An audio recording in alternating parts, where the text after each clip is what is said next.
November 1, 1983, Nancy Makey was invited to a Toastmaster meeting, and her life was forever changed. Speaking today on 37 years in Toastmasters and counting.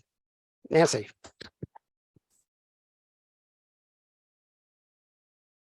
Mr. Toastmaster.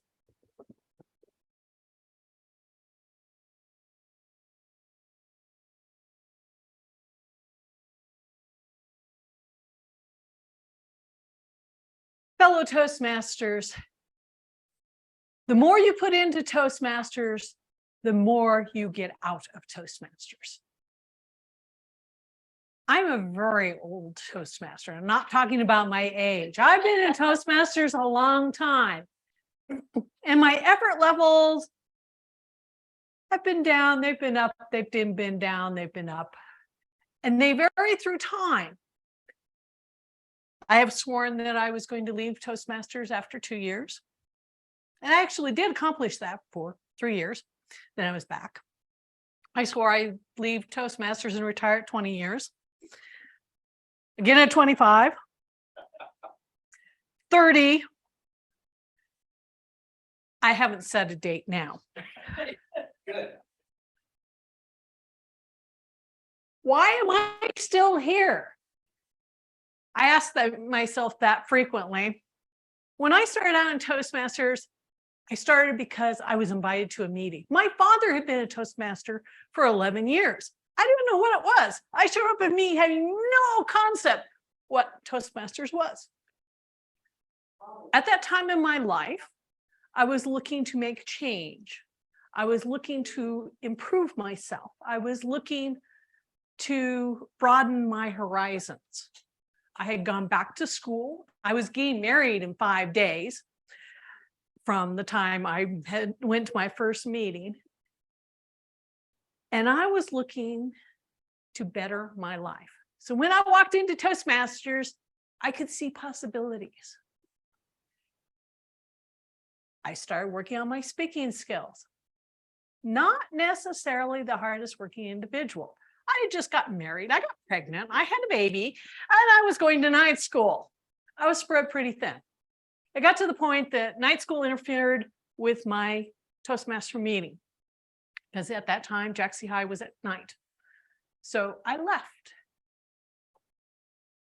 secretly thinking I really probably was never coming back. However, there was a gentleman by the name of Gary Burnham who kept sending me emails. We're having a gathering. If you're free, come. We're having a special meeting. Come. So Toastmasters was always in the back of my mind. Then in 1988, 5 years after I had originally started in Toastmasters, I discovered myself taking a speech class at school. I knew where to go. I came to Toastmasters to work on those speaking skills before I got a grade on what I was going to say. I still was short-term mentality. I was getting things out of it, but nothing like what I have received over the years. I didn't even visualize what I might be able to discover, what I might be able to achieve, the opportunities there. During that very short, what I thought was short, 3 months that I was going to rejoin Toastmasters, they made me an officer. Okay, so I'm going to be here for 6 months. That's okay. And then I discovered an opportunity. I discovered Toastmasters was so much more than speaking. I discovered leadership.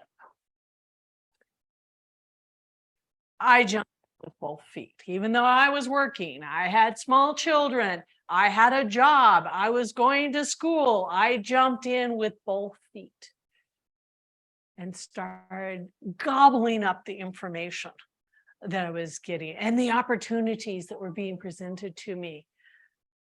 I was still working on those communication skills, but leadership had taken over my life.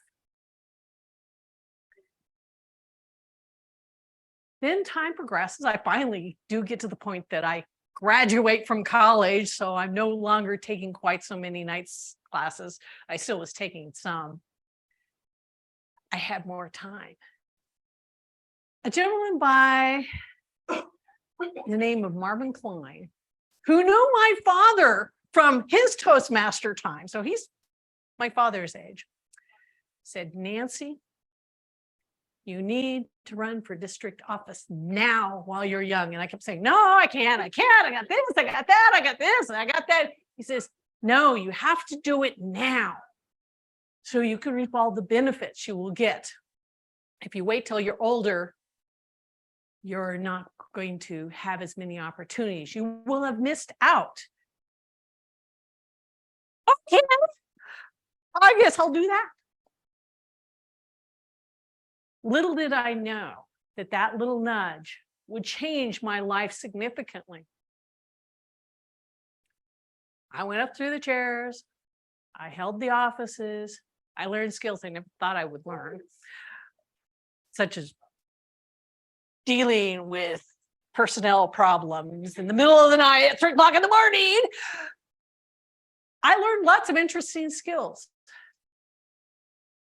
But what it did to my life was nothing but pure magic, because every time I turned around, I was discovering something new. I had a new opportunity, and all came back to Toastmasters. I held several different jobs just because I was a Toastmaster, just because I had leadership ability, just because I could speak. I even got offered a job. I turned it down because it would require a lot of traveling, but I was offered the job because I could speak well. Why could I speak well? Well, by the time I'd been in Toastmasters quite a long time, I had learned some skills. I mentored people at work. I gave classes at work. I mentored my own boss, which gave me exposure to his bosses, who then decided to take me on and mentor me. If I had not been a Toastmaster, if I had not taken those opportunities, had not discovered these opportunities and these skills, I would have never experienced all these things that affected my career. Then I thought I would get out of Toastmasters when I retired. But Mick and I decided to start teaching speech classes for the company we used to work for. Another opportunity. I got to see people grow and develop. I swore up one side, down the other. I was going to retire permanently. And every time I swear I'm going to retire, I discover something new that sparks the interest. And I discover something new within me that needs to be developed or can be developed. Toastmasters is, as much as you put into it, you will get out of it. If you don't put a lot into it, you're not going to get a lot out of it. But the more you put in, the more you'll get out. After 37 years, I'm still counting because I am still getting things from Toastmasters. So what are you getting from Toastmasters? And what do you want to get? You too can be 37 years and counting. Just put in the time. Mr. Toastmaster.